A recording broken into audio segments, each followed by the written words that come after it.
हर्षित। हाँ, स्टार्ट हो गई। ठीक। तो प्रॉब्लम आपकी ये होती है कि आप माता जी के वीडियोस देखते हो, मेरे वीडियोस देखते हो, उसमें बारीकी नहीं पकड़ते। और सहजयोग बहुत सूक्ष्म है, बहुत सहज है लेकिन सूक्ष्म है, बहुत महीन, इसको पकड़ना पड़ता है। लेकिन है बहुत सहज, ये आपकी इच्छा मात्र से होने लगता है, लेकिन बारीक बहुत है। जैसे कि मैंने एक वीडियो में बताया था, किस तरह से जीभ को सेट करना है ताकि आपके वाइब्रेशन बढ़े। वो किसी ने नहीं पकड़ा। वो मुझे आज तक दो मेल मिले बस, जिन्होंने कहा सर आपने वो बताया था, हमने देखा, और वो लोग ग्रुप में नहीं है, ये भी आप ध्यान रखें। वो ग्रुप में नहीं है और उन्होंने कहा हमारे वाइब्रेशन बहुत अच्छे आ रहे हैं सर, हम यहाँ पे करेंगे, आपको बताते रहेंगे। उनको इच्छा भी नहीं है ग्रुप में आने की, वो कह रहे हम कर रहे हैं बस, यही तो चाहिए। ग्रुप किसी और पर्पज के लिए। दूसरी बात, माता जी कहती है बैठक जरूरी है। अब आज के सहयोगियों को देखो आप, वो कितनी बैठक देते हैं। मैंने बहुत सारे प्रोग्राम वैसे ही देखे इनके। ये सुबह 4 बजे से पहले तो इनका नहाने धोने का झंझट बहुत है। सुबह नहाएंगे धोएंगे, सफाई करेंगे, फिर एक माता जी की फोटो लगाएंगे, फिर उनके चरण की फोटो लगाएंगे, फिर उस पर दिया जलाएंगे, अगरबत्ती जलाएंगे, उस पर साड़ी टांगेंगे, कलश रखेंगे, उस पर गोला, इतना आडंबर। सहज कहाँ रह गया फिर वो। उसके बाद भाई साहब वो पहले वो त्वमेव साक्षात, श्री माता जी साक्षात, श्री धरती माता साक्षात, गणेश जी साक्षात, सारे तो साक्षात आते हैं उनके वहां पहले। उसके बाद फिर वो 15 मिनट गिनती की, पता नहीं क्या अलार्म लगाते हैं कि 15 मिनट के बाद अचानक से उनका ध्यान खुल जाता है। फिर वो दुनिया भर की बकड़ फैलाएंगे, माता जी के करने से ये हो गया, मैं ऐसा था, मैं ऐसा हो गया, मैं फलाना था, मैं ढिमकाना हो गया। और फिर अपना माता जी का एक कैसेट लगा लेंगे, ये उनका ध्यान होता है। कैसे पार निकलोगे? माता जी ने आडंबर बना के तुमने आडंबर ही इतने सारे फेंट दिए अपनी उसमें। इतना इतनी घोर हो गई चीजें, अघोर होनी थी, सहज होनी थी, तुमने क्लिष्ट कर दी। ये बहुत आसान है लेकिन बहुत बारीक है। बारीकी को पकड़ो इसकी। तो 6,000 साल पहले क्या हुआ था, तुम आदमी बने थे, कुत्ते थे, बिल्ली थे, इससे क्या मतलब यार। वो तो एक बात वो फ्लो में कहती चली गई।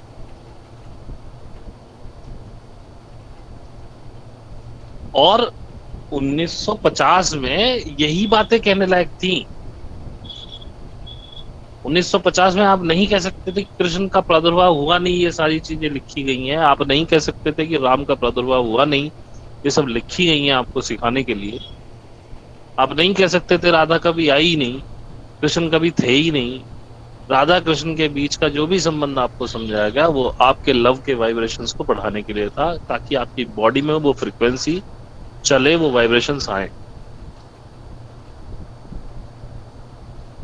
तो वो क्या समझाती है 1950 में? 1950 में आप सोच सकते थे यूएफओज होते हैं, एलियंस होते हैं?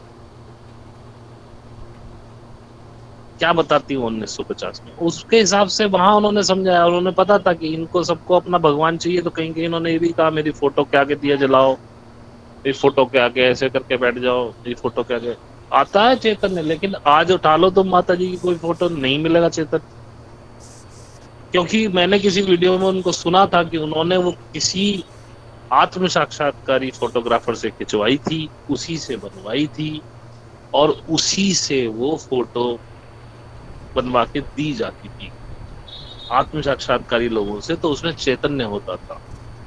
उन्होंने ये भी कहा था कि ईश्वर की मूर्ति बनाना संभव नहीं है, केवल पृथ्वी बना सकती है। धरती माता से जो स्वयंभू चीजें निकली होती हैं, उनमें वाइब्रेशन होते हैं। लेकिन उन्होंने ये भी कहा था अगर कोई मूर्तिकार आत्म साक्षात्कारी है, जिसके हाथों में वाइब्रेशंस हैं, वो भी ऐसी मूर्ति बना सकता है जो धरती से निकली हुई मूर्ति के तुल्य हो, जिसमें वाइब्रेशन हो।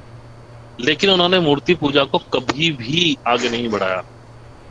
वो तब भी यही कहती थी मूर्ति पूजनी ही क्यों है, क्योंकि अगर आप मूर्ति में फंसोगे, आप आगे नहीं जा पाओगे। वो 1950 और 2022 में बहुत फर्क है। 70 साल हो गए, 7 दशक निकल गए। कहाँ थे 1950 में आप? लोगों के पास मोबाइल की कल्पना भी थी उस समय? 1970 में, 80 का मेरा जन्म है, 80 के दशक में हमारे सामने कहीं मोबाइल का जिक्र नहीं था। फोन कहीं कहीं हुआ करते थे, क्योंकि किस्मत से हम ऐसी कस्बे में पैदा हुए, बहुत बड़ा इंडस्ट्रियल कस्बा है, तो फोन यहाँ शुरू से ही था। हमारी आंख खुलने से था, लेकिन बहुत रेयर लोगों के पास होता था। हमारे खुद के घर पे नहीं था, हमारी शॉप पे था। मोहल्ले में एक फोन हुआ करता था, दुनिया भर ने उसी के नंबर दिए होते थे। ट्रंक कॉल बुक करनी होती थी, वो उसका फोन आता था, वो बुला के लाता था कि जी आप दोबारा कॉल करना, हम 10 मिनट में लाते हैं बुला के। उसकी ड्यूटी होती थी, फला क्या घर में मारता, हाँ भाई भाई तुम्हारा फोन आया है। तो आएगा वहां से, फला जगह से फला आदमी का फोन आया, आप आके सुन लो। हमने वो जमाना देखा, टेलीविजन किसी किसी के घर में थे। हमारे पूरे मोहल्ले में दो ब्लैक एंड व्हाइट, एक कलर टेलीविजन था। तो जब रामायण आती थी तो कलर वाले के यहाँ तो बच्चे घुस जाया करते थे, और ब्लैक एंड व्हाइट में एक हमारे यहाँ था, उसमें भी लाइन लगती थी, और एक और था हमारे सामने, वो बैटरी से भी चल जाया करता था। तो जब जैसी लाइट भागती थी तो सारे वहां भागते थे। ऐसा ऐसा समय था ये, 1980 के दशक की बात कर रहा हूँ। तो कोई मान लेता कि यूएफओ भी होते हैं, कोई मान लेता एलियंस भी होते हैं, कोई मान लेता कि राम नहीं, क्योंकि रामकृष्ण तो धुरी थे। तो इसीलिए मैं कहता हूँ, जो वीडियो सुना करो उसकी बारीकी समझा करो, मोटा मोटी चीजों को तो भूल जाओ। अभी जैसे लक्ष्मी की बात की दूसरे वीडियो में, कि लक्ष्मी क्या है, तो उन्होंने साफ कहा। किसी ने ये नहीं सुना होगा कि उन्होंने कहा कि पैसा खराब चीज होती है। किस किस ने सुना? बताओ मुझे, यस नो बोलो। मैंने सुना, वो बहुत ही खराब चीज होती है बोला मैंने। ठीक है, तो क्यों और मैं क्या बोलता हूँ हमेशा से पैसे के लिए? मैं हमेशा कहता हूँ पैसा हाथ का यस, मैल है। जिस प्रकार आप हाथ पे मैल नहीं चढ़ने देते हो, वैसे ही पैसा नहीं लगाना हाथ को। और उन्होंने उसमें ये बोला कि वेस्टर्न वालों के पीछे मत दौड़ो, वो खराब कर देंगे तुम्हें, अपने संस्कारों पे रहो। बिल्कुल सर। और तुमने क्या कर लिया है? मुझे याद है, मेरी पैदाइश के बाद जब मैं 7-8 साल में मेमोरीज बननी शुरू हो जाती है, 5-6 साल से बच्चे की, हम अपने मोहल्ले में किसी भी घर में घुस जाया करते थे, कभी भी कोई रोक टोक नहीं थी। और भाई, अगर हमें कोई चीज अच्छी लग रही है किसी के यहाँ, कोई सब्जी अच्छी बनी है और हमारे मुंह से निकल गई, तो वो हमारे घर पहुंच जाया करती थी कि वो कह रहा था, लो जी ये सब्जी उसे खिला देना। हम अगर किसी जिद पे अड़ जाए, कभी कभी होता था, बाल हट हो जाती है, हमें तो यही सब्जी खानी है, हम खाना ही नहीं खाएंगे, नहीं तो यही सब्जी खाएंगे, तो हमारी दादी अड़ोस पड़ोस में पूछती फिरती है, अरे भाई किसी के पास ये सब्जी बनी है क्या? और वहां से लेके आके हमें खिलाती थी, और वो खुशी खुशी देते थे। हमारे यहाँ दही जमाने के लिए जो जामन होता है, जिसको जामन बोलते हैं, कोई खट्टा बोलते हैं, कोई हमारे यहाँ सहेजा बोला जाता था, वो दुनिया भर में एक दूसरे से मांगते ही फिरते थे, हमारी ये दही खत्म हो गई, जरा सहेजा दे दो। प्रेम का लेवल देखो ना। बच्चे ने बोला मुझे ये सब्जी अच्छी लगती है, वो वहां से चला गया, तो उसके घर पहुंच गई वो सब्जी। है आपके अंदर वो भाव आज की डेट में? हमारे संस्कार खत्म कर दिए इन विदेशी संस्कृतियों ने। माँ बार बार उसमें यही बोल रही थी कि आप अपनी संस्कृति को बचाओ, आप भारत की संस्कृति को बचाओ। पैसे के पीछे भाग भाग के आप लोग पागल हो चुके हो। मुझे बताओ, हम जब पैदा हुए थे, जब हमें बचपन की याद है, टूथपेस्ट तो होता ही नहीं था। हमारे यहाँ वीको बजरंती करके एक वो आता था, पाउडर वाला पेस्ट। फिर तभी तभी चलना शुरू हुआ था कॉलगेट का पाउडर वाला, तो लोग कॉलगेट को पाउडर निकालना पड़ा, क्योंकि लोग पेस्ट करते ही नहीं थे। और जब हम कॉलगेट का, हमारे दादाजी बड़े शौकीन थे, वो हमारे बॉम्बे में काम थे, बॉम्बे में सप्लाई होती थी, बॉम्बे बॉम्बे जाते रहते थे, तो वो बड़े शौकीन मिजाज से, तो वो पहली बार पेस्ट लेके आए। क्लिनिक प्लस का शैम्पू हमने तब नहाए थे हम बचपन में, उसकी सुगंध मेरी नाकों में बसी हुई थी। तो मैंने कहा यार वो शैम्पू, पता नहीं, मुझे नाम याद नहीं था। उसकी एक व्हाइट बॉटल आती थी, उस पे प्लस का साइन बना होता था, नीले कलर का, मोटा मोटा, जैसे रेड क्रॉस बनता है वो ब्लू क्रॉस था। मुझे नाम याद नहीं था, तो अचानक पता नहीं बहुत दिन बाद मैं क्लिनिक प्लस का शैम्पू ले आया, और मैंने जैसे ही वो खोला और उसमें खुशबू आई, अरे मैंने कहा ये तो वही शैम्पू है जो दादाजी लाते थे हमारे। लेकिन वो हमारे यहाँ होता था, लेकिन और लोगों को नसीब नहीं था। नॉर्मल लोगों में वो चीजें ही नहीं थी। मेरे दादाजी मजिस्ट्रेट रहे थे, उनके शौक भी थोड़े से अजब ही थे, थोड़ा ईगो था उनका। वो तो तब हमें समझ में नहीं आता, आज हम कह सकते हैं। लेकिन मैं जनरली बताऊं आपको, तो इतना ज्यादा खेल नहीं था। लोग राख से हाथ मांजते थे। मैं अपनी नानी के यहाँ जाता था, तो पॉटी भी ये सीट वाली नहीं थी, तब वैसे ही बैठ जाया करते थे, और भंगन आके वो मैला उठा के लेके जाती थी। ऐसी पॉटी हुआ करती थी, उसमें हमें बड़ा गंदा लगता था। लेकिन सबके यहाँ वही होती थी, हमारे यहाँ शुरू से वैसी फ्लैश रही है। तो हमें बड़ा हो गया कि हम नानी की पॉटी नहीं जाएंगे, हमें बड़ा गंदा लगता है। लेकिन सबके यहाँ ही वो हुआ करती थी, कदमचे बोलते थे उनको।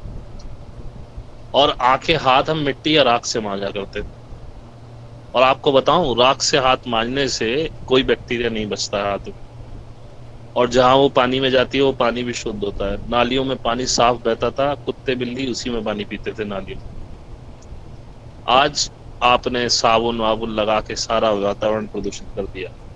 जितना आप अपने आप को जो सो कॉल्ड सभ्य हैं और लिटरेट पर्सन है, एलिट्स जो समझते हैं अपने आप को, सबसे ज्यादा प्रदूषण वही फैलाते हैं। हमारे बचपन में हमारे यहाँ पर प्लास्टिक में कुछ होता ही नहीं था, क्योंकि प्लास्टिक आता ही नहीं था। हमारे यहाँ बाजार में जाते थे, हमारी दादी साथ में कंडी लेके जाया करती थी, थैला लेके जाया करती थी। और कागज के खलतों में ये पैक होती थी सब्जियां, या अखबार में ऐसे ही धागा लपेट के। वो आज भी सिस्टम महाराष्ट्र में है। मैं पीछे जब गया था तो मैंने देखा था, वो कागज में पैक करते हैं आज। या कुछ खोमचा वगैरह खाते थे तो पत्ते होते थे ढाक के, ताजी पत्ता। और ढाक के पत्ते पे खाना, राजीव दीक्षित जी ने बताया, चांदी की थाली में खाने के बराबर है। उसका इतना, उसके अंदर वही चीजें होती हैं जो चांदी की थाली में खाने के बराबर।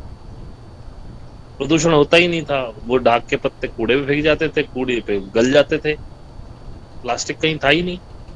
हमारे यहाँ कपड़े का काम होता था, तो कोन आती थी सूत की, उन कोनों में प्लास्टिक निकलती थी। तो ये सब्जी वाले फैक्ट्रियों के अंदर जा जाके वो पिन्नियां लेके आते थे वहां से, ताकि कोई आ जाए तो वो कोन की पिन्नी में, बहुत लाइट प्लास्टिक होती थी। और मेरी दादी, ये मैं आपको अपनी आंखों देखी वो बता रहा हूँ, लाइफ स्टाइल जो हम भूल चुके हैं। मेरी दादी जो पिन्नी आती थी कहीं से, तो वो हमारे यहाँ एक हमारे यहाँ कोलकी बोलते थे उसको, छोटा सा कोना सा था थोड़ा गहरा, उसमें भरती रहती थी। एक भी पिन्नी वो नहीं फेंकती थी। और हम कहते थे फेंकती क्यों नहीं ये सारी चीजें? बोले बेटा ये रीयूज हो जाती। वो हमारे खून में था। ब्रेड आया करती थी ब्रिटानिया की, सफेद कलर का कागज होता था, उस पर रेड कलर से ब्रिटानिया लिखा होता था, डिजाइन बना होता था। लेकिन वो कागज होता था, उसे बोलते थे मोम जामे का कागज, उसमें मोम चढ़ा होता था, प्लास्टिक था ही नहीं।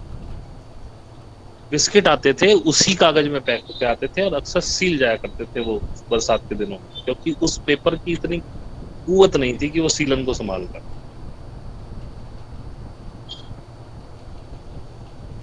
अधिकतर चीजें तो मतलब टॉफी, एक गुलशन की टॉफी आया करती थी, मुझे पता नहीं आपके याद आ रहा है, संतरे की होती थी, येलो कलर का रैपर होता था, 5 पैसे की एक, 25 पैसे की 5 आती थी। एक वो पिन्नी के रैपर में आती थी, बाकी कमल पेड़ा वगैरह थी। एक मछली वछली की टॉफी आया करती थी, ऐसी खुली बिकती थी, कोई कागज था ही नहीं। आज आप उसको पकड़े तो आप सोचेंगे नहीं ये तो गंदी चीज है। किसने भरा आपके दिमाग में वो गंदी चीज है? आपको पता है जो रेडी ठेले वाला आपको खोमचा खिलाता है ना, उसकी चीज उस हल्दीराम के पैकेट से शुद्ध है।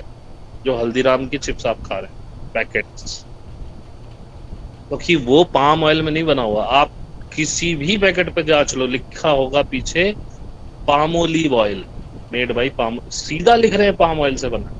और पाम ऑयल सबसे ज्यादा खतरनाक है सर, रिफाइंड से भी ज्यादा। लेकिन आप दबा के खिला रहे हैं। किसी बंदे ने आज तक ये, वैसे तो बहुत करते हैं, मेरे बच्चे, हाय मेरे बच्चे क्या होगा, मैं कैसे करूं, और मेरे वो बच्चों को ये करना है। मुझे एक बार बताओ, कितने पेरेंट्स हैं यहाँ जो कोल्ड ड्रिंक नहीं पिलाते अपने बच्चों को बिल्कुल भी? मैं भी नहीं पीना चाह रहा। सर मैं भी बाहर के भी बिल्कुल नहीं। 3 मिले, भी नहीं पीते और बच्चे को भी नहीं पिलाते। मैं भी नहीं। 4 5 तो मैं भी नहीं पिलाती। मैं भी 6 हमारे यहाँ नहीं आती है। 7 नहीं भैया, 8 भैया एक 9 मैं नहीं पीता। नहीं पिलाते पीता नहीं, पिलाने की बात। 50 लोगों में से मुश्किल से 20 हम भी तो नहीं लाते है, ही नहीं सर। 20 भी नहीं है ऐसे जो नहीं पिलाते। और और इन्होंने, भैया इनके मैं बच्चों ने भी कहीं ना कहीं जरूर पी होगी, ऐसी बात नहीं है कि वो नहीं पी रहे होंगे। भैया आपने नहीं, मैं एक और बात कहनी थी। मैं एक्चुअली राख से दान पंजन करता हूँ, और ऐसे कभी हुआ है कि भाई मतलब 2 दिन हम्म, 2 दिन भी ना करो तब भी फ्रेश होता है। हाँ यही यही मैं कहने वाला था, तुमने बहुत अच्छी बात कही। मेरे यहाँ मैं भी रात मंजन, मेरा मंजन मेरे यहाँ आता है उससे। एक यहाँ पे पास में मेरठ में भोला की जाल में एक वो है गौशाला, वो गाय के कंडे की राख से बनाते हैं उस मंजन को, उसमें वो नीलगिरी का तेल वगैरह डालते हैं। तो भाई साहब, एक तो दांतों की बीमारियां खत्म हो गई, ब्लीडिंग ब्लीडिंग गम प्रॉब्लम सब खत्म। मैं गन्ने नहीं खा पाता था, गन्ने खाने लगा हूँ मैं दांत से। हाँ आवाज बहुत बढ़िया आ रही है भाई साहब, थैंक यू। तो और सबसे बड़ी खासियत ये होती है, अगर 1-2 दिन आप भूल जाओ ना मंजन करना, तो आपको अनफ्रेशनेस नहीं लगती कि मुंह में कुछ झाग सा घुल रहा है कुछ। प्रॉब्लम क्या है कि आपकी जो मुंह की लार जिसे बोलते हैं, वो बहुत फायदेमंद होती है आपके लिए। और अगर आप टूथपेस्ट वगैरह करेंगे बाजार वाले, तो आप देखेंगे आपका मुंह ड्राई हो जाता है कुल्ला करने के बाद, वो उन लार ग्रंथियों को ही मार देता है। और राख से, कोयले से, कोई फिटकरी से करते हैं, कोई सरसों का तेल मिला के कोयले में करते हैं, नमक से करते हैं, सरसों के नमक तेल से से। करती हूँ, हम हाँ, नमक से मैं करती हूँ भैया। तो उसमें आप देखोगे जितना आप लगाओगे राल बढ़ेगी, एकदम से थूक आना शुरू हो जाएगा, मुंह में राल आनी शुरू हो जाएगी। तो मंजन वो होना चाहिए, और इसको मंजन बोलते हैं। ब्रश तो लगाना ही नहीं चाहिए, गम्स के अंदर जाते हैं ब्रिसल्स उसके। आपने देखा होगा अभी नए ऐड आने शुरू हुए हैं कि हमारे ब्रिसल्स बहुत सॉफ्ट है। आपके हाथों में जो ये लकीरें बनाई है ना भगवान ने, इतनी बहुत है रब करने के लिए। बस मंजन तो करना ही, ब्रश तो करना ही नहीं चाहिए। और जो मंजन आपके मुंह में लगने के बाद आपकी राल को सौख ले, वो गंदा है। हाँ, जैसे रामदेव का मंजन आता है, उसके बाद आपको सूखा सूखा लगेगा क्योंकि उसमें फिटकरी है, लेकिन राल बराबर निकलती है उसकी। तो जितना भी करिए दंत मंजन करिए, अब चाहे आप राख से करिए, कोयले से करिए, वीको दंती ले आइए, दंत कांति ले आइए। वो एक होता है सर विठोबा वाला, विठोबा लाल वो मंजन। कहीं, हाँ, सबके सबके पास कुछ ना कुछ लोकल में है भैया। जो- दंत कांति में फ्लोराइड है लेकिन। भैया नहीं, मैं रामदेव उसके बाबा लिए के कह रहा हूँ। प्रोडक्ट में पूरी मिलावट है अभी। अरे रामदेव बाबा भाई, के मैं दंत मंजन की बात कर रहा हूँ, दंत कांति पेस्ट की बात नहीं कर रहा। अच्छा। आपको नहीं पसंद है तो वो मत करो। लोकल में सबके पास, आप पंसारियों के पास जाएंगे, किसी हर एक के पास एक लोकल ब्रांड का दंत मंजन जरूर होगा जो जड़ी बूटी से बनता है।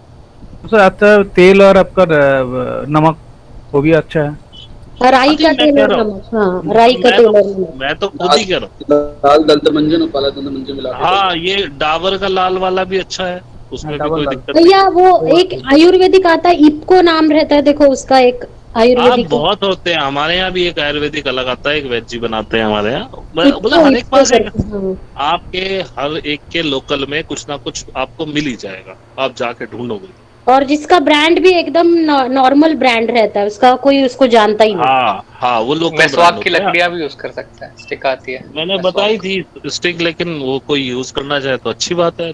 नीम की दातुन भी कर सकते हैं। नीम तो की ये है तो, मैंने। नीम की नहीं की है, नहीं करना बबुल डेली। बबुल की भी अच्छी बबूल रहती की है भी कर वैसे। सकते हैं, आम से भी कर सकते हैं, अमरूद से भी कर सकते हैं, और बोलिए जामुन जामुन वाली भी मेरे जामुन दादाजी से भी कर करते सकते हैं, और बोलिए कीकर की भी आती है। कीकर से भी कर सकते हैं, और बोलिए आपके आसपास एक ना एक पेड़ जरूर है ऐसा जिससे आप दातुन कर सकते हैं। भैया ऐसा राजीव दीक्षित जी भी बोलते थे ना कि जो हम लोग खाते हैं ना, मैंने राजीव दीक्षित को सुन के ही आज से 15-20 साल पहले अपना खान पीन सब चेंज कर दिया था, इसलिए मेरे घर में बीमारी नहीं है। हाँ, वो बोलते थे कि जो चीज हम खाते हैं ना वो चीजें के पत्ते भी हम खा सकते हैं, जो फल खाते हैं। हाँ, और बकरी कभी भी बकरी वो जो पत्ते बकरी खाती है ना वो पत्ते हम भी खा सकते हैं। नहीं, गाय का बोला था उन्होंने कि गाय जो पत्ते खा सकती है। नहीं, वो बकरी का दूध बोलते हैं ना, बहुत ज्यादा पौष्टिक रहता है क्योंकि वो हर पत्ता खाती है। लेकिन बकरी बेरी खाती है, आप कैसे खा लोगे बेरी? उन्होंने कहा जो पत्ता गाय खा सकती है वो आप खा सकते हो। खा सकते हैं। जैसे कि बिल्कुल सही कहा आपने अनुराग जी, जैसे अष्टांग हृदयम वाघभट्ट, उसमें से भैया बकरी तो आँख धतूरे भी खाती है, तो उसके पत्ते थोड़ी खा सकते हैं। अरे वही तो मैंने कहा कि बकरी का नहीं गाय का बोला था उन्होंने, दीदी को कुछ गलत ध्यान है। हाँ, अब बकरी का नहीं हो सकता, लेकिन गाय आँख नहीं खाती। हाँ, नहीं खाती आँख। हाँ, तो मैंने इसीलिए बोला गाय बोला उन्होंने, मैंने बकरी कभी नहीं सुना, क्योंकि बकरी बहुत सारे पत्ते खाती है। हाँ, बहुत तरीके खाती है। हाँ, तो बात ये चल रही थी कि आपने अपने खान पान को शुद्ध ही नहीं रखा। आप टाटा का नमक खाते हैं, आपको पता है टाटा का नमक कहाँ से बनता है? हम नहीं खाते। नहीं, मैंने तो राजीव दीक्षित जी का सुन के 3 साल से वो सहयोग चालू किया। आपने छोड़ दिया, सारे थोड़ी छोड़ रखे हैं अभी यहाँ पे। भैया पर अपन लोगों को भी बताते हैं ना, रिश्तेदारों में इसमें। तो वही मैं बता रहा हूँ कि आपको पता है टाटा का नमक कैसे बनता है? एक जमाना था कि टाटा अपने नमक को समुद्र में फेंकता था। अब टाटा समुद्र में नमक फेंकता था, मतलब टाटा के पास नमक कहाँ से आया? टाटा की एक बहुत बड़ी कंपनी है जिसका नाम है टाटा केमिकल्स। उसमें आप जो कोई साइंस से होंगे उनको पता होगा कि जब हम अम्ल और क्षार यानी कि एसिड और बेस को जब रिएक्ट कराते हैं तो उसमें से या और बहुत सी ऐसी क्रियाएं होती हैं अलग अलग केमिकल बनाने की, जिसमें पीछे साल्ट बचता है जिसे NaCl बोलते हैं। तो वो उसके पास ढेरों टनों में निकलता था और वो उठा के उसको समुद्र में फेंकता था। अब है तो फ्री में ऐसा नहीं, अब उसको पीछे से आया कि भाई ये NaCl ही तो है, साल्ट ही तो है, इसमें थोड़ा आयोडीन मिलाओ और चालू कर दो। अब फिर टाटा ने दबा के ऐड करना शुरू किया, आयोडीन की कमी से घेंगा हो जाता है, ये हो जाता है। मैं भाई 20 साल से नहीं खा रहा आयोडीन नमक, मेरे को तो नहीं हुआ घेंगा। हम भी 30 साल से नहीं खा रहे, क्योंकि उसने ये नहीं बताया आपको कि भाई हरी सब्जियों में भी आयोडीन होती है जितनी आपको जरूरत हो। आयोडीन जहर है, और इसी आयोडीन साल्ट की वजह से, टाटा साल्ट की वजह से हाई ब्लड प्रेशर के सबसे ज्यादा मरीज है इंडिया में। और अब वो लेके आए लो सल्फर साल्ट। इसका मतलब साले तुम सल्फर भी खिला रहे थे हमको पहले, ये किसी ने नहीं पूछा उससे आज तक कि साले आज तक तुम हमें सल्फर खिला रहे थे। उससे बढ़िया जो वो डली वाला नमक आता है जो सामर झील का होता है या समुद्र का, वो ज्यादा बढ़िया है क्योंकि वो प्योर नमक तो है, केमिकल तो सेंधा नमक, पिंक सॉल्ट। सेंधा नमक तो अल्टीमेट लेवल का है। मैं कह रहा हूँ सी सॉल्ट जो सस्ता आता है, जो डली वाला नमक होता है, जो पंसारी जो व्हाइट पत्थर में आता है, बड़े बड़े पत्थर, वो पिंक सॉल्ट होता है। वो तो पिंक सॉल्ट होता है जो एक वो आता है डली डली आती है, इधर पाकिस्तान में सामर झील का निकलता है नमक। और आपका जो ठेले वाला है ना, वो टाटा नहीं खिलाता, वो आपको वही नमक खिलाता है। और आप सोचते हैं कि साला ये तो बेकार आदमी है, जबकि वो आपकी भलाई कर रहा है, आपको पता ही नहीं। क्योंकि इन एलिट्स ने आपके माइंड की प्रोग्रामिंग ऐसी करी है टेलीविजन के थ्रू। जब तक आपके घर में टेलीविजन है भाई साहब, आप तो स्वस्थ नहीं रह सकते। अभी जाते पिज्जा खाने मैकडोनल्ड्स का या कोई भी अच्छी उसका, उसमें मेयोनीज डलती है। भाई मेयोनीज सबसे ज्यादा खतरनाक है। अभी चलो कोल्ड ड्रिंक के लिए लोग बहुतों ने मना कर दी, जो बॉम्बे वाले हैं, सैंडविच कौन नहीं खा रहा मेयोनीज वाला और चीज डलवा के। बॉम्बे का सबसे बढ़िया सैंडविच है वो जो मक्खन पे चटनी लगाते हैं, के बाद टमाटर, आलू, कांदा और बीट रूट वगैरह ये सब लगाते हैं उसमें, वो बेस्ट है। अब जहां आपने उसमें चीज फुकवाई और मेयोनीज डलवा दी और बस गया आपका खेल। साधारण रहो, साधारण रहने में फायदा है। बड़ा पाव हाँ, बड़ा पाव बढ़िया, भजिया पाव बढ़िया, समोसा पाव बढ़िया, दिक्कत नहीं। आजकल वो वाला सैंडविच भी बंद हो गया मिलना, अभी तो चीज वाला चीज तो रहता ही है सैंडविच में सब जगह। अरे मैंने बॉम्बे में देखा दुनिया भर का चीज मिलते हैं, हर चीज। हाँ। तो जितने शहर हैं बीमारियां उतनी ज्यादा हैं। और और दूसरी यहाँ बात, दिल्ली में स्टूडेंट्स एरिया में बटर खिलाए जा रहे हैं और म्यूनीज मोमोज यानी हाँ क्या क्या हाँ चलता है मोमोज स्टूडेंट्स का। बहुत मैं तो निकला है भैया, बड़ा क्रेज निकला है मोमोज का, बाप रे बाप। हाँ उसको हाँ, इतना मोमोज देख बुरा के मैं नहीं तो बड़े है। दीवाने, बच्चे नहीं बड़े नहीं, दीवाने हैं मोमोज के। मोमोज बुरा नहीं है। मोमोज के अंदर उबली हुई सब्जियां होती हैं और ऊपर से मैदा का रोल होता है। जब वो फ्राई होता है तब थोड़ा सा गड़बड़ हो जाता है। दूसरा, साथ में जो उसके म्यूनीज खाते हैं ना वो भर भर के, हाँ हाँ जी वो जी। गड़बड़ है उसकी। जो महाराष्ट्र में मोदक भी खाते हैं मोमो की जगह मोदक। मोदक हाँ, मीठा होता है ना, मावे का जो होता है। नहीं वो तो नमकीन भी प्रसाद बनता होता है है। भैया, नमकीन भी बनता है भैया मोदक, अच्छा, मुझे नहीं पता। खैर, बनता तो है चलो, बनता है अब हमारे यहाँ। महाराष्ट्र का खाना मैंने देखा फिर भी बहुत साफ है। जैसे वहाँ साबूदाना खिचड़ी, साबूदाना वड़ा, इडली, पोहा, डोसा, पोहा, पोहे, पोहा। साबूदाना खिचड़ी बहुत बढ़िया। हाँ, अब खाया और है बहुत आपने? से उसल आइटम ना भैया अपन रख उसल नहीं सकते, ताजे ताजे उसल खाने जैसे है, हाँ, सब बना लो उसल खा लो। उसल मिसल पाव, रगड़ा पाव, मिसळ पाव बरोबर। हाँ, हाँ, ये मिसळ सब पाव, सब वड़ा बढ़िया। पाव, मतलब वड़ा पाव। खाना महाराष्ट्र का बढ़िया, गुजरात का भी अच्छा है। गुजरात में भी जो उनका बेसिक जो पुराना खाना है, पुराना खाना सभी जगह का, जहाँ का भी लोकल जो भी खाना हो। जैसे अपना राजस्थान, हरियाणा, इधर वेस्टर्न यूपी में क्या चलता है अपना, सुबह सुबह वो लोनी मक्खन जो ताजा निकला हुआ भट्ठे से, साथ में पानी के हाथ की रोटी, अजवाइन नमक लगा के, या लहसुन प्याज के साथ में बाजरे की या गेहूं की रोटी, मोटी मोटी हाथ से बनाई हुई। ये हमारे यहाँ का देसी खाना है। तो जहाँ के भी अपने जो पुराने कल्चर्ड खाने हैं वो बेस्ट है। अब आप जहां भी आप शान दिखाने में चले जाओगे ना, आप अपने शरीर का नुकसान कर रहे हो। और दूसरी बात साबुन की सुनो, ऐसा तो कोई नहीं होगा जो साबुन से नहीं नहाता होगा। सर मैं नहीं नहाती। मैं नहीं यूज करती। 4-5 साल हो गए मुझे। भाई 2-2.5 साल हो गए मैंने साबुन अपने शरीर पे लगाई नहीं है, ना शैम्पू लगाया। 10 रुपए की मुल्तानी मिट्टी लाता हूँ, तो वो 1-1.5 महीने मस्ती से चलती है, क्योंकि रोज तो वो भी नहीं लगती। सिर में लगा कि अच्छा कुछ गड़बड़ सी हो रही है, ली जरा सी मुल्तानी, सिर में लपेट ली, पूरे शरीर पे मल ली, भैया बेसन से भी नहा सकते हैं अपन। बेसन से, हाँ। बेसन हाँ। तो बहुत बढ़िया, दूध बहुत बढ़िया, हाँ। और मूंग का पाउडर फेस वॉश का काम करता है। हाँ, बेसन में दही मिला लो, उसका फेस पैक लगा लो। वो भी हो सकता है। अच्छा है। हाँ, आप दूध लीजिए थोड़ा सा, औरतों को खासकर बता रहा हूँ, और अपने चेहरे पे मलना शुरू कीजिए। उंगली लगाइए, चेहरे पे मलना शुरू कर दीजिए, करते रहिए, पूरा मैल निकाल के फेंक देगा बाहर।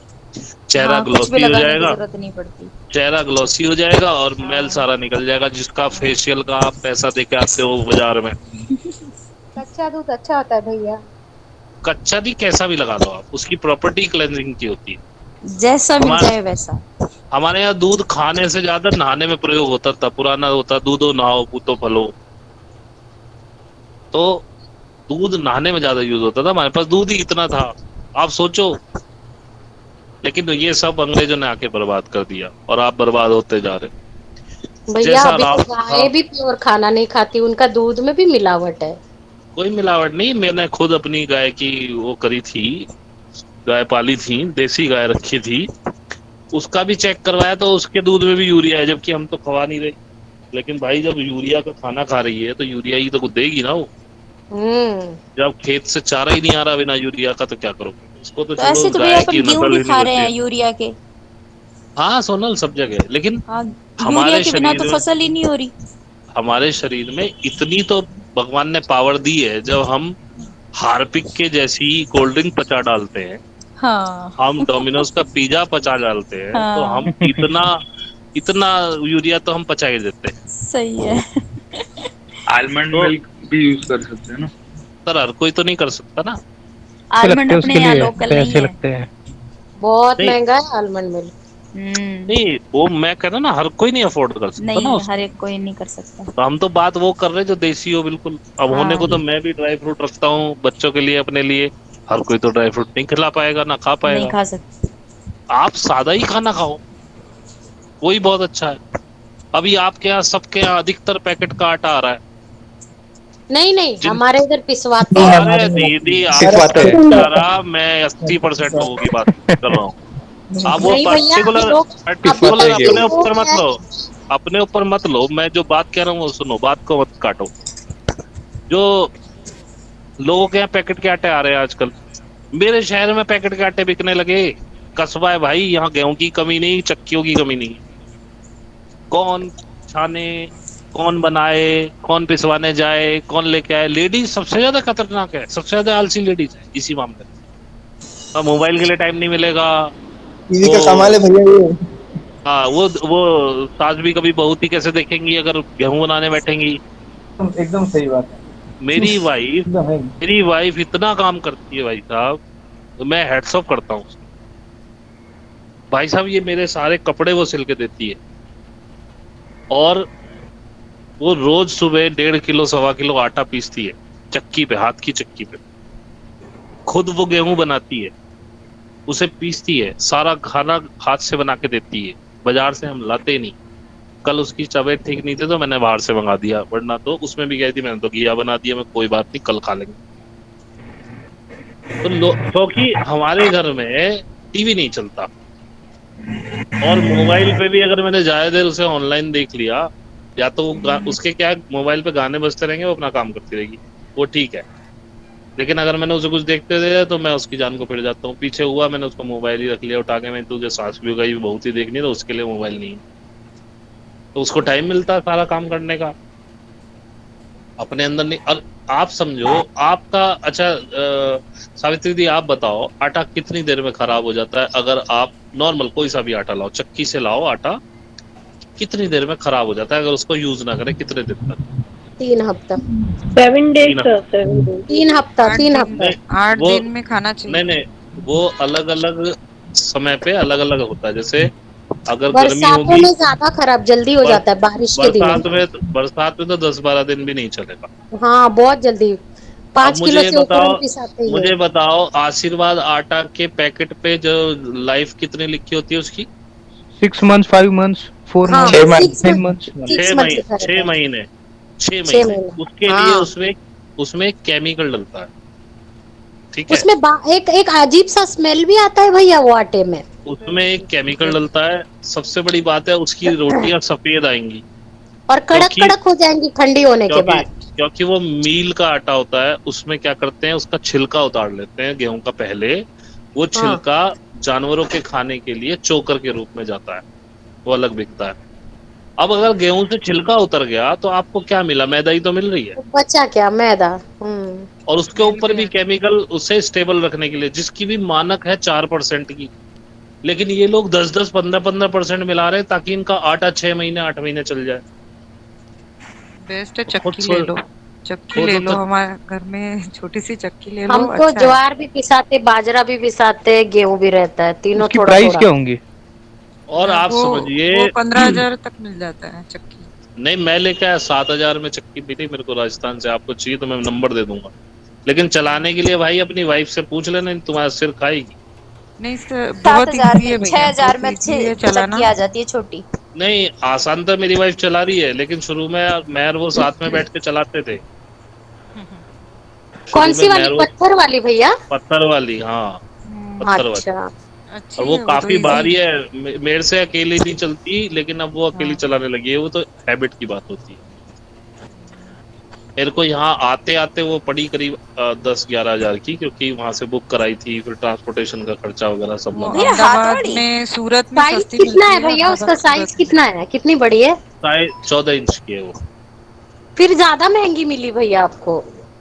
कोई बात नहीं, मुझे चाहिए थी। महाराष्ट्र में थोड़ी सस्ती है, महाराष्ट्र में थोड़ी सस्ती है। महाराष्ट्र से आते आते में टूट तो जाती। और भी सस्ती है, सूरत में, अहमदाबाद में और भी सस्ती है। हमारे इधर बनी नहीं रही है। हमारे यहाँ तो लोकल में तो 2,000 की मिल जाती, लेकिन यहाँ भी कोई बना ही नहीं रहा है ना।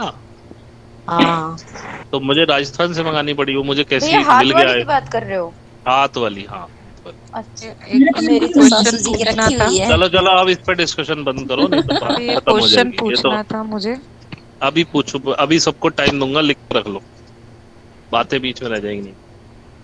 तो भाई साहब, आप बाजार की चक्की से आटा पिसवाते हो, जब आटा लेके आते हो, देखा कभी उसमें हाथ डाल के टेम्परेचर क्या होता है उसका? गरम रहता है। गर्म रहता है ना। आपको पता है कि कहानी तो आपके गेहूं की चक्की में ही खत्म हो गई। और आप जो घर में आटा पीसते हो ना, उस पे हाथ लगा के देखना कभी, बिल्कुल ठंडा निकलता है। तो वो आटा खाने लायक है। अब हमारे यहाँ डेली आटा पिसता है, उसकी ताजी आटे की रोटी खाते हैं हम, ठंडे आटे की। तो भाई बीमारी घुसेगी कहाँ से? नमक सेंधा खा रहे हैं, तेल राई का खा रहे हैं, या देसी घी खा रहे हैं। रिफाइंड बिल्कुल बंद है, डालडा बिल्कुल बंद है, बाजार का खाते नहीं, सारी समय की सब्जियां खाते हैं, फल दबा के खाते हैं। एक टाइम की डाइट हमारी फल की है। चलो ये तो मैं नहीं कहता, हर एक की अपनी अपनी व्यवस्थाएं हैं, नहीं अफोर्ड कर सकता होगा कोई फल की, लेकिन कम से कम थोड़ा बहुत फल जरूर दो। बच्चों को कोल्ड ड्रिंक पिलाने से बढ़िया उतने का फल खिलाओ उसको, कुछ लगेगा। हर सीजन का फल उसको लाके दो। आपको पता है आपकी बार आलू बुखार आया, आलू बुखारे से मैं बड़ा डरता हूँ क्योंकि खट्टा बहुत होता है। एक ठेले पे था, मैंने खा के देखा था, मीठा था। मैंने कहा तेरे तो आलू बुखार मीठा है। बोले हाँ भाई साहब मीठे में ही तो कर दे 1 किलो। सबको मैं चलो भाई आलू बुखारे खाओ। मैं कोई फल नहीं छोड़ता। लीची खूब खवाई, अब आम चल रहे हैं, अब जामुन का इंतजार है। जब जामुन आएगी तो रोज कम से कम 1-1 किलो जामुन। जामुन के पैसे बढ़ा दिए, साली फ्री मिलती थी पहले, फ्री के बराबर। वो डायबिटीज ने पैसे बढ़ा दिए। डायबिटीज कहाँ से आई? वो आई टाटा के नमक से। तो मैं आज आपको डाइट पे ज्ञान दे रहा हूँ। ये हालांकि राजीव दीक्षित को किसी ने सुना हो तो उन्होंने सब दे दिया है, लेकिन लोग फॉलो ही नहीं करते। क्या मेरी अभी आप तेल बता रहे हो आप राई का, तो राई का कैसा तेल होता है? अरे सरसों को राई बोलते हैं ये लोग। अच्छा, हमारे यहाँ सरसों बोलते हैं और इनके यहाँ राई बोलते हैं महाराष्ट्र में। अच्छा, हमारे राई सरसों से बारीक होती है जो कड़ी वगैरह छोंकने में आती है। हमारे यहाँ राई कुछ और होती है, ये सरसों को ही राई बोलते हैं। तेल बनाते हैं आप खुद निकालते हैं? तेल कच्ची खाने का। हाँ, कच्ची खाने का तेल। हाँ, सरसों का तेल मैं सरसों का तेल अपने सामने पेलर पे निकलवा के लाता हूँ, और उसमें भी वो 3 बार पेलते हैं उसको। मैं कहता हूँ मेरे को 2 बार का तेल चाहिए, बस 5 रुपए एक्स्ट्रा देता हूँ भाई। 2 से तीसरी बार नहीं मेरी खल डालनी चाहिए तेरे को। तीसरी की खल निकाल, अपने आप निकाल ले, अपने यहाँ रख लियो, मुझे मत दे। मैं केवल 2 बार का लेता हूँ।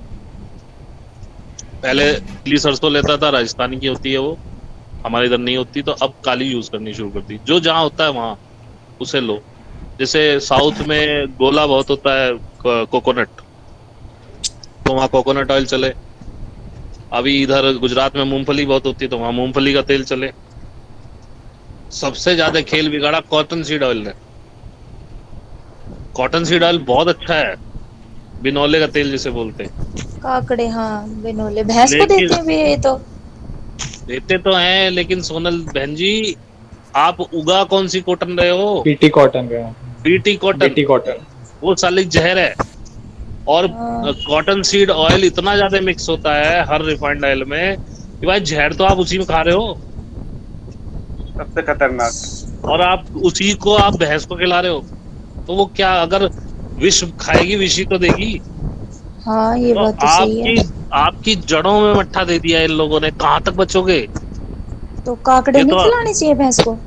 अरे खिलाने तो चाहिए, दूध घी बढ़ता है, और सर्दियों में उसे भी आराम रहता है, पशु को भी। हाँ। लेकिन काकड़े भाई बीटी कॉटन के आ रहे हैं, बताओ क्या करोगी?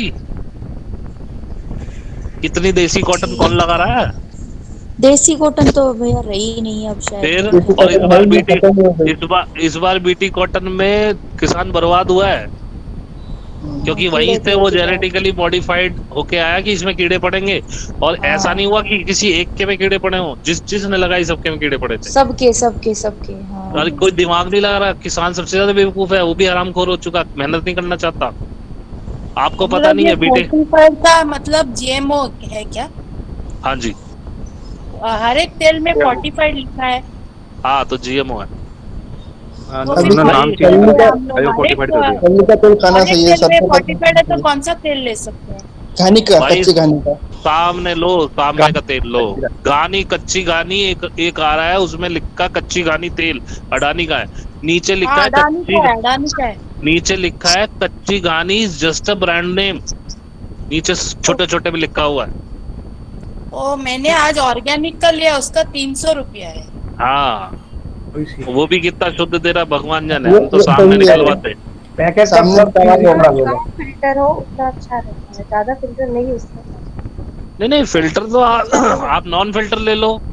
आप उनसे बोलो हमें फिल्टर चाहिए ही नहीं, तो क्या उसे उठा के रख दो थोड़े दिन के लिए, तो उसकी गाद सारी नीचे बैठ जाती है। जैसे पानी में मिट्टी डालो, मिट्टी नीचे बैठ जाती है ना, ऐसी तेल में बैठ जाती है। अगर आपको फिल्टर पे भी शक है तो आप फिल्टर ही मत, क्योंकि हमारे यहाँ जो फिल्टर लगे होते हैं वो कपड़े के फिल्टर होते हैं, हमने देखे हैं, तो उनमें कुछ मिलता तो है नहीं, तो वो बस छान के उसको फेंक देते हैं। लेकिन आपको तब भी शक है, आप नॉन फिल्टर ले लो, और उसमें अपनी जो केन होगी उसमें नीचे बैठ जाएगा गंदगी उसकी, 1-2 दिन में ही ऊपर से नितार के निकाल लो उसको। और किसी के घर में पशु है तो वो बचा हुआ जो गाद है नीचे का, वो पशु को खिलाओ, उसके लिए बहुत फायदेमंद है। उसकी प्रेगनेंसी में फायदा करेगा, आपको दूध में फायदा करेगा, वो पशु चमकदार हो जाएगा, मोटा हो जाएगा। तो ये थोड़ा सा मन हुआ आपसे कहने का कि थोड़ा सा अपना रहन सहन बदलो। Pink salt is very much good खाने के लिए। पिंक सॉल्ट नहीं मिलता तो समुद्र का या सामर झील का जो नमक आता है वो यूज करो। टाटा या किसी भी रिफाइंड जिस चीज में लिखा हो, राजीव दीक्षित ने एक बात बताई थी, रिफाइंड जिस चीज में लिखा हो उसे छोड़ दो, और जो पैकेट बंद आती हो चीज वो छोड़ दो, आपकी लाइफ सॉल्व। बस इतना ही करना है। हाँ एक और बात उन वीडियो में किसी ने नोटिस नहीं की, माता जी ने कहा था चेतना का निरोध मत करो। सुना किसी ने? बिल्कुल लास्ट में लाइन गई थी, लास्ट वीडियो।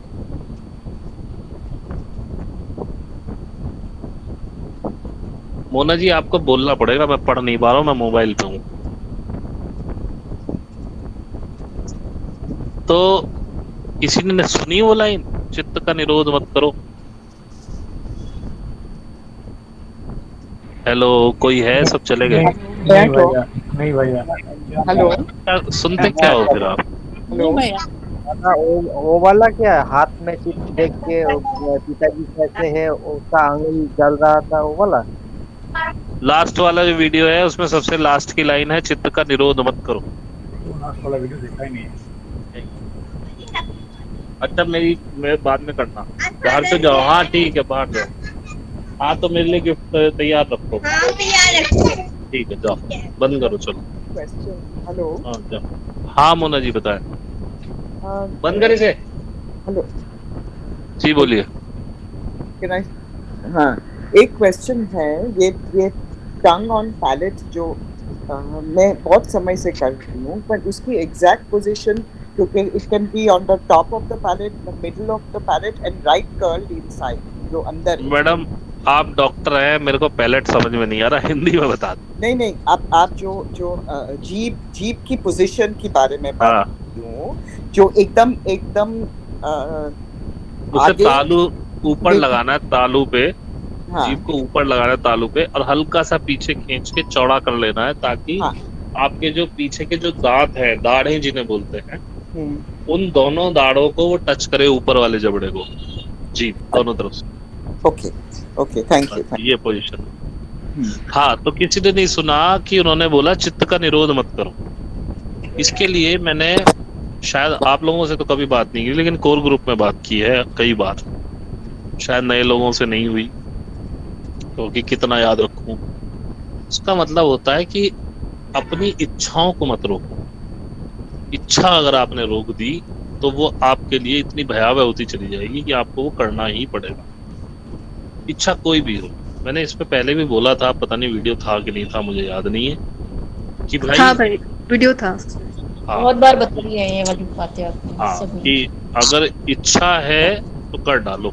वही कह रही है, वो चित्त का निरोध मत करो, क्योंकि इच्छा कोई पड़ी रहेगी ना अंदर, तो वो गई, आपको लेके बैठ जाएगी, आगे बढ़ने ही नहीं देगी।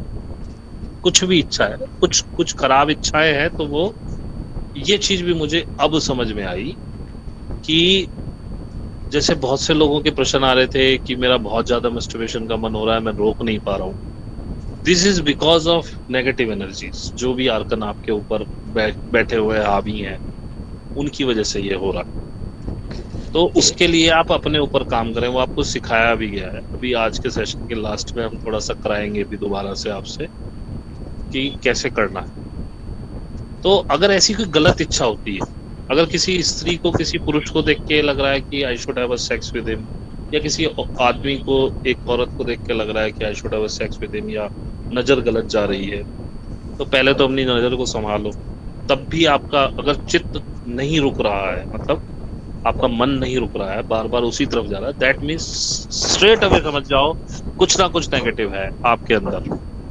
क्योंकि मानव मन और आत्मा इतना पवित्र होता है कि वो इन चीजों में जाता ही नहीं, ये गारंटेड लिख लेना आप। तो उसके लिए आप तुरंत आसन लगा के बैठो, माँ से बोलो, माँ मेरे को अपनी चैतन्य दीजिए यूनिवर्स से, और ये मेरे को नेगेटिविटी परेशान कर रही है, कोई नेगेटिव एनर्जी है, इसको बाहर निकलवाओ माँ, मैं नहीं रह सकती या रह सकता इसके साथ, ये मेरे दिमाग को गंदा कर रही है। और आप देखना जब वो निकल जाएगी आपका मन शुद्ध हो जाएगा। और उसके लिए माँ आपसे नाराज भी नहीं होती। क्यों नहीं होती? उसको पता है कि ये खुद नहीं कर रहा है, ये नेगेटिव एनर्जी इसको सुचवा रही है या ऐसी इच्छा इसके मन में डाल रही है। इसके लिए मैंने कल वाला वीडियो भी बनाया था, इसीलिए कि मैं अब जाके समझाऊं कि ये इस तरह की भावनाएं क्यों जागृत होती, क्योंकि ऐसा कुछ मेरे साथ भी हो रहा था 1.5-2 महीने से, जब से कुछ नेगेटिव एनर्जीज मेरे ऊपर थी। तो मैंने फिर वो माँ की कृपा हुई, मैंने निकाली वो सारी खुद से, और उसके बाद से मेरा ऐसा सोच बंद हो गई किसी भी तरह। हालांकि वो एक क्षण के लिए आती थी, मैं हटा देता था, लेकिन मैं परेशान था कि ऐसा क्यों हो रहा है। लेकिन जब से मैंने वो नेगेटिव एनर्जीज हटाई हैं, उसके बाद से वो ऐसी सोचों ने मुझे परेशान नहीं किया। तो ये कहानी है। तो हर्षित, आप चाहो तो रिकॉर्डिंग बंद कर दो, क्योंकि मैं कह चुका हूँ जो कहना है। अभी क्वेश्चन लेते हैं। ठीक है भैया। जी बताएं, आप कोई क्वेश्चन पूछ रहे थे।